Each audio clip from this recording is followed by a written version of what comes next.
Hey Charlotte, what's up? All right. So also make sure you add the notes into what you do in replace this. I think you did some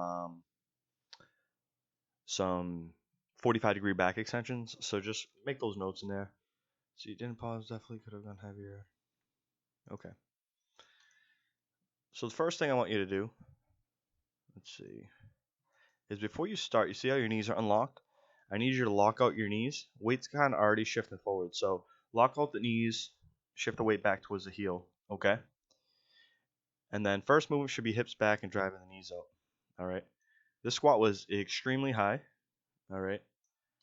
Um, what we want is we want the hip crease below the knee.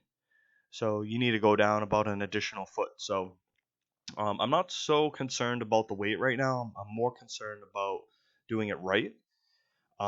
So make sure that you're going low enough. Make sure the hip crease is below the knee, but start with your knees locked out fully before you start, and then go.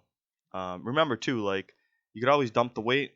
Um, ask for a spotter. Like you're not kind of on your own, so feel pretty safe that you could go heavy. Worst case scenario, we could set you up inside the rack, and that way we could set up the safety pins, so you don't have to worry about bailing. Okay. So I want you to follow a rule. Whatever you want to put on the bar, let's divide that by two. Okay. So I think that moved real smooth.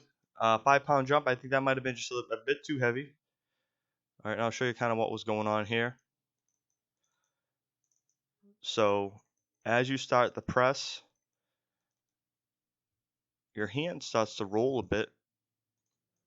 All right, so squeeze the shit out of the bar. I want you to melt the hands into the bar. So the grip's really gonna help you transfer force. So squeeze the shit out of the bar. Wear your wrist wraps too.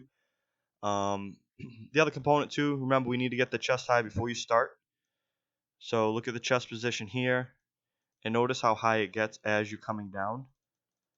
Like I want that chest position before you start your rep. Okay. And good duration on these pauses. All right. And really try to reach the chest up. Aside from that, everything's looking pretty good. All right, I'll see you later today.